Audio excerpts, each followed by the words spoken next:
SLBC టన్నెల్లో 32వ రోజు rescue operation కొనసాగుతోంది. అయితే ఆచూకీ గల్లంతైన 7గురిలో ఒకరి మృతదేహం లభ్యమైనట్లు తెలుస్తోంది.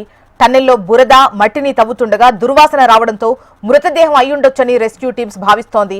అయితే దుర్వాసన వస్తున్న ప్రదేశంలో సహాయక చర్యలైతే కొనసాగుతున్నాయి. ఎస్ఎల్బీసీ టన్నెల్ ఘటనలో మొత్తం 8 మంది గల్లంతు కాగా ఇప్పటికే ఒకరి మృతదేహాన్ని వెలికి తీశాయి సహాయక బృందాలు. ఇప్పుడు మరో మృతదేహం లభ్యమైనట్టు తెలుస్తోంది. అయితే దీనిపై ఇప్పటి వరకు ఎటువంటి అధికారిక ప్రకటన అయితే రాలేదు. మరోవైపు గల్లంతైన కార్మికుల ఆచూకీ కోసం సహాయక చర్యలు ముమ్మరంగా జరుగుతున్నాయి. కార్మికుల ఆచూకీ గుర్తించేందుకు టన్నెల్లో మట్టి, నీరు, టీబీఎం శకలాలను తరలిస్తున్నారు. నిన్న ఎస్ఎల్బీసీ సహాయక చర్యలపై సీఎం రేవంత్ రెడ్డి సమీక్షించారు. గల్లంతైన వారి ఆచూకీ దొరికే వరకు రెస్క్యూ కొనసాగించాలని ఆదేశించారు. సహాయక చర్యలను నిరంతరం పర్యవేక్షించేందుకు సీనియర్ ఐఏఎస్ అధికారిని నియమించాలన్నారు. అలాగే కేంద్రం నుంచి అవసరమైన అనుమతులు తీసుకోవాలని సూచించారు. రెస్క్యూ ఆపరేషన్ పై నిపుణుల కమిటీ సూచనలతో ముందుకు వెళ్లాలని సీఎం రేవంత్ రెడ్డి సంబంధిత అధికారులను ఆదేశించారు.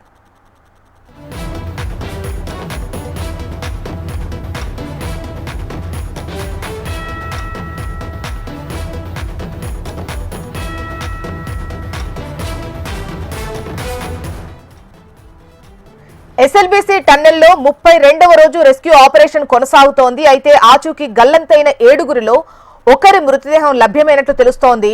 టన్నెల్లో బురద మట్టిని తవ్వుతుండగా దుర్వాసన రావడంతో మృతదేహం అయ్యుండొచ్చని రెస్క్యూ టీం భావించింది. దుర్వాసన వచ్చినటువంటి ఆ ప్లేస్ లో ప్రస్తుతం తవ్వకాలైతే చేస్తున్నారు. డీటెయిల్స్ అందించేందుకు నరేంద్రాచారి సిద్ధంగా ఉన్నారు.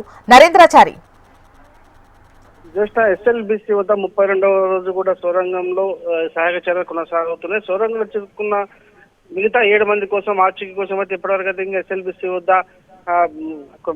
పనులైతే కొనసాగిస్తున్న పరిస్థితి కనిపిస్తుంది. ఇప్పటి వరకు చూస్తున్నట్టు భారీగా పేరుకుపోయిన మట్టిని కూడా తొలగిస్తున్న క్రమంలో ఈరోజు ఉదయం కూడా ఒక మృతదేహాన్ని గుర్తించడం తెలుస్తుంది. మట్టిని తొలగిస్తున్న బృందాలకు దుర్వాసన రావడంతో ఒకసారి అక్కడ మృతదేహం ఉండొచ్చు అన్న భావనతో అదే ప్రాంతంలో ఉదయం నుంచి కూడా తవ్వకాలు కొనసాగిస్తున్నారు. ఇందుకు సంబంధించి కూడా ఎముకలు కూడా లభించినట్టుగా సమాచారం అందుతుంది. దీనికి సంబంధించి కూడా అధికారులు ఇప్పటికి కూడా ఎలాంటి అధికారికంగా ప్రకటన చేయలేదు. 11 గంటలకు పూర్తి స్థాయిలో అధికారికంగా వెలువడే అవకాశాలు కనిపిస్తున్నాయి. ఇప్పటి వరకు అయితే ఈ నెల 9వ తారీఖున గురుప్రీత్ సింగ్ సంబంధించిన ఒక మృతదేహం మాత్రం లభించింది. ఆ మృతదేహాన్ని కూడా కుటుంబ సభ్యులకు అందించిన నేపథ్యంలో మరొక మృతదేహం ఈ రోజు లభించినట్టుగా సమాచారం అందుతుంది. ఏదైతే D1, D2 మధ్యల ప్రాంతంలో తవ్వకాలు జరుపుతున్న రెస్క్యూ బృందాలకు ఈరోజు తెల్లవారుజామున దుర్వాసన రావడంతో అదే ప్రాంతంలో మృతదేహం ఉండొచ్చు అన్న కోణంలో ఇప్పటికి కూడా ఆ చుట్టుపక్కల ప్రదేశాల్లో కూడా ఇప్పటికే రెస్క్యూ బృందాలు కూడా మట్టిని తొలగిస్తున్నాయి. దీనికి సంబంధించి కూడా ఎముకలు లభించిన నేపథ్యంలో ఆ మృతదేహం ఎవరిదై ఉంటుందని కూడా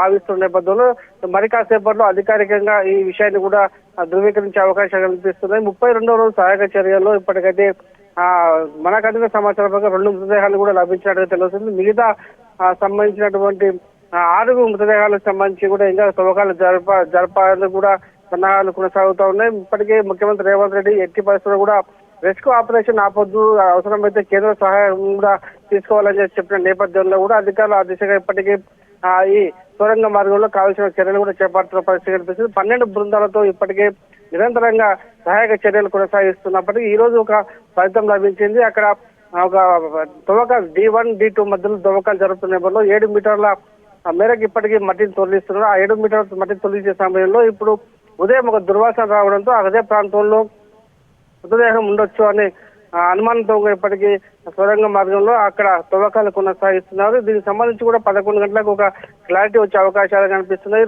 అంటే 2వ శవం దొరికిందా లేక మృతదేహం దొరికిందా లేదా అనేది అధికారికంగా ఈ రోజు మరి కాసేపట్లో అధికారికంగా ప్రకటించే అవకాశాలు కనిపిస్తున్నాయి. ఏదేమైనప్పటికీ 32వ రోజు కూడా సహాయక చర్యలు కొనసాగుతా ఉన్నాయి. ఇందుకు సంబంధించి కూడా రోబో బృందాలు రోబోలను కూడా తీసుకొచ్చినప్పటికీ అవి కూడా నిరుపయోగంగా మారిన నేపథ్యంలో మానవ ప్రయత్నమే ఇక చర్యనం అంటూ కూడా ముందుకు సాగుతున్న పరిస్థితి కనిపిస్తూ రెస్క్యూ బృందాలతో 12 బృందాలకు సంబంధించిన NDRF, SDRF అలాగే ఈ ర్యాట్ హోల్ మైనర్స్ సంబంధించి బృందాలతో మాత్రమే ఇప్పటికీ ఈ సహాయ చర్యలు కొనసాగిస్తున్నారు. ఈ సహాయ చర్యలు ఈ రోజు 32 కూడా వేగవంతం చేస్తున్న నేపథ్యం కనిపిస్తుంది.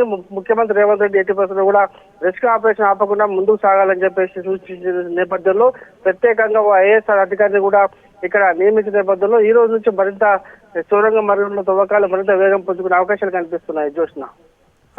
రైట్ నరేంద్రాచారి.